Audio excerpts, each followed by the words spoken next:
أهلا بيكم أعزائي المشاهدين على قناة غاوي حكاوي، وفيلم النهاردة هو مونستر آيلاند. تخيل ولد صغير يكتشف إنه مش إنسان طبيعي لكن وحش، والخبر ينتشر في الأخبار وكل الناس تعرف، وطبعا حياته هتتقلب خالص. لكن هو هيكون رد فعله إيه وإزاي حياته هتتحول وهتتغير؟ ده اللي هنعرفه في الفيديو ده. كان لوكاس ولد صغير عنده 13 سنة عايش مع والده اللي بيهتم بيه في كل تفاصيله، وطلب منه لوكاس إنه يسمح له يروح لحفلة ميلاني لأن كل أصحابه رايحين. لكن والده رفض وقال له لما يكبر يبقى يروح حفلات براحته، وأخده علشان يوصله للمدرسة. ولوكاس ما بطلش زن ولا محايل على والده طول الطريق علشان يسيبه يروح الحفلة، وقال له إنها هتبقى حفلة القرن. بس والده صمم على رأيه وقال له إنه لازم يحترم قراره لأنه تعبان وخايف عليه. ولما وصلوا للمدرسة وصاه إنه يستخدم جهاز البخاخ اللي معاه في الميعاد علشان ما يتعبش. ولما دخل لقى كاميرون، وده ولد ضخم ماسك صاحبه بيتر وعايز يضربه، فنادى عليه وقال له ان الاحسن ليه يتخانق مع حد في حجمه.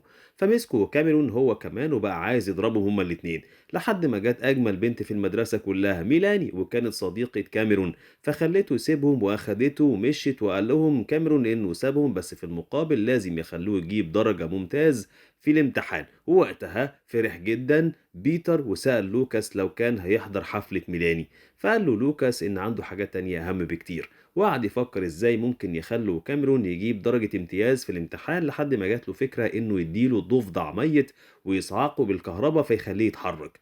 واستخبى لوكاس وكان موصل الضفدع بأسلاك، وفعلا صعق الضفدع وخلاه يتحرك. بس الكهرباء زادت والضفدع انفجر فيهم، وكهربة المدرسة كلها باظت. وعرفوا إن لوكاس هو السبب، وبقى في ورطة هو وبيتر وكاميرون، واتصلوا بأهاليهم. ولما والد لوكاس جه خده من المدرسة عاقبه في البيت، فاتمنى إن والدته كانت تبقى عايشة علشان تعمل له كل اللي هو عايزه.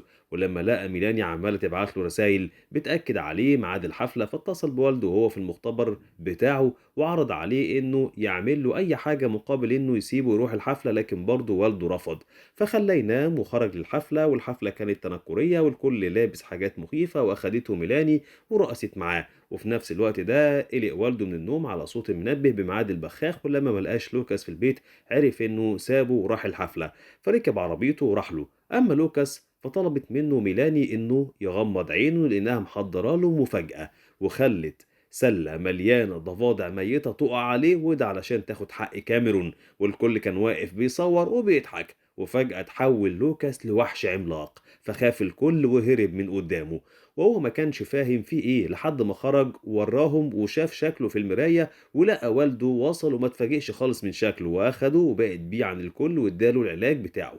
وكان لوكاس مش فاهم ايه اللي حصل له، فاخد والده لاول مرة على المختبر بتاعه وقال له ان العيلة كلها وحوش، والدواء اللي بياخدوه ده علشان يفضلوا في شكل بشري. وبدأ لوكاس يلوم والده انه خبى عليه الحقيقة، وقال له انه خلاه يتحرج قدام المدرسة كلها في الحفلة. وحاول والده انه يبرر له موقفه، وقال له انه لو كان قاله الحقيقة قبل كده ما كانش هيصدقه.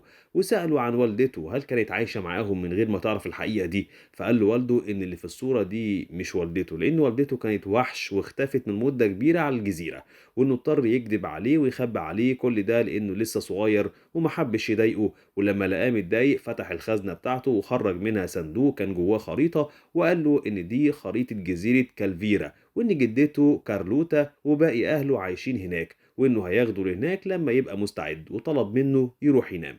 ولما قلق من النوم لقى كارلوس أخد خريطة الجزيرة ومشي، فاتصل بيه علشان يعرف مكانه. لكن كارلوس رمى التليفون خالص وفضل راكب عربية بطيخ لحد لما وصلته للبحر، وأخد قارب ومشي بيه في البحر لحد لما طلع عليه النهار، وما كانش فاهم أي حاجة من الخريطة ولا عارف يمشي إزاي. وجه الهوا كمان طيرها وجرى في القارب لمكان كان شكله مخيف قوي، والصخور كانت في كل مكان، والقارب كل شوية يتخبط لحد ما اتصدم بقوة في صخرة كبيرة، فوقع لوكاس في البحر وكل الأدوات اللي معاه كمان وقعت وفقد وعيه. ولما فاق لقى نفسه على جزيرة على ظهر سلحفاة عملاقة، وتحول لوحش وجنبه شنطته، فطلع منها البخاخ بتاعه ورشه في بقه وتحول تاني البشري. وفضل ماشي في الجزيرة وهو خايف لحد لما اتصدم في وحش صغير، فخاف منه الوحش وجري ووقع في فخ وحوش أكبر منه وكانوا عايزين يقتلوه. وخرج راجل مع الوحوش كان زعيمهم وطلب منهم ما يلعبوش بأكلهم. أما لوكاس ففضل ماشي لحد لما وقع من على تلة، ولما طلع النهار كان والده وصل لمكان فيه وحشين توأم، كانت والدته قايله له إنهم ممكن يساعدوه لو وقع في أي مشكلة، وفضل يلح عليهم يفتحوا له الباب لحد لما فتحوا، وقال لهم إنه محتاجهم يدوروا له على ابنه عنده استعداد يدفع أي مبلغ يطلبوه. فقالوا له إن كالفيرا جزيرة متحركة ومفيش اتجاهات معينة ليها، لكن أي وحش منها ممكن يحس بالطريق ويقدر يوصل لها. ففرح إنه هيقدر يوصل لابنه. وفي الوقت ده كان لوكاس فاق وكمل طريقه لحد لما وصل لمدينة كالفيرا، ولقى هناك مدينة متكاملة من كل حاجة، فسأل عن مكان محل جدته كارلوتا، وعرف إنه قريب منه جدا فراح لها. وكان لسه هيعرفها بنفسه ودخلت بنت اسمها فيرونيكا خبطت فيه واتخانقت معاه، فطلب لوكاس من جدته إنه يكلمها على انفراد. وأول ما بقوا لوحدهم قال لها إنه حفيدها لوكاس، ففرحت بيه جدا. والشرطة اللي في المكان من أول لما شافوه ماشي في الشارع وهم شاكين فيه إنه السبب في اختفاء وحش منهم، لأنهم ما شافوهوش في المدينة قبل كده، وفضلوا يراقبوه وهو واقف مع جدته. وكان والده كل الوقت ده بيحاول يركز علشان يعرف مكان الجزيرة، لكنه ما كانش عارف خالص. أما لوكاس فدخلته جدته الأوضة علشان يرتاح فيها، وتاني يوم لقى جدته محضرة له الفطار. وأول لما فيرونيكا وصلت قالت لها إن كارلوس يبقى حفيدها، وطلبت منهم يخلوا بالهم من المحل إنها رايحة اجتماع، وطلبت منهم ياكلوا فطارهم بسرعة لأن المحل هيفتح بعد 10 دقايق، وسابتهم مع بعض ومشيت. وكان كارلوس معاه صورة والدته، فخطفتها منه فيرونيكا علشان تغلس عليه، وبعدها اديتها له. ولما لقيته زعلان قالت له إنها هي كمان والدتها ماتت وهي صغيرة. ولما سألها لو تعرف إزاي والدته ماتت فقالت له إن عمه كان عالم ومرة واحدة اتجنن وسمعوا صوت انفجار وماتت فيه. ولما حست إنه زعل جدا هونت عليه وأخدته وخرجت علشان يتمشوا شوية. وكل ده كان والد كارلوس بيحاول يحس بمكان الجزيرة، والوحشين التوأم قالوا له إن عندهم الحل، وربطوه بجنزير وقعدوه في جهاز علشان البرق يصعقه علشان يحس بمكان الجزيرة. ولما ده حصل برضه ما حسش بحاجة. وكان الضباط لسه بيراقبوا لوكاس اللي أول مرة يحس إن ليه صديقة ويبقى مبسوط معاها. وأول لما لاحظت فيرونيكا إن الضباط بتراقبهم أخدت لوكاس ودخلوا استخبوا في قاعة الاجتماع. ولما الضباط دخلوا وراهم وشافهم الوحوش طلبوا منهم إجابة على كل أسئلتهم. ودخل واحد بلغهم إن مساعد العمدة اختفى، فجري الكل وخاف وقالوا إنهم في خطر كبير. وكانت فيرونيكا ولوكاس قاعدين على سطح المبنى وبيتفرجوا على البحر. ولاحظ لوكاس إن في قلعة قريبة منهم، فقالت له فيرونيكا إن القلعة دي المكان اللي حصل فيه الانفجار اللي ماتت فيه والدته. فرفض إنه يمشي من غير ما يبص على المكان ده. وكانت جدته وصلت البيت وحست إن في حركة غريبة، ففكرته هو وفضلت تنادي عليه، لكن ظهر لها زعيم الوحوش البشري فجأة. والمفاجأة انه طلع موركت ابنها، يعني عم لوكاس اللي اتجنن وطلع مسدس صاعق صعق بيه والدته. ولما فيرونيكا وصلت لوكاس كانت عايزة تدخل معاه علشان جدته ما تزعلهمش لوحده على تأخير، لكنه أقنعها تمشي. وأول لما بعدت ما دخلش لأنه كان عايز يروح يستكشف القلعة، ولأنها كانت فاهماه فرجعت له تاني وقالت له إنه هتساعده. واخدته بالموتوسيكل بتاعها وراحوا على القلعة، وكانت ضلمة ومخيفة قوي من جوه. وفضلوا ماشيين لحد لما وصلوا الأوضة لقوا فيها موركت وهو مكتف الجدة، وسمعوه وهو بيقول لها إنه هينتقم منها لأنه تخلى عنها وكمان خلت تجربته على دينا والدة لوكاس تفشل. وأول لما لوكاس سمع اسم والدته ما قدرش يسكت وسأل عمل إيه فيها، فقال له عمه إن ده يوم ساعده لأنه جاله لحد عنده.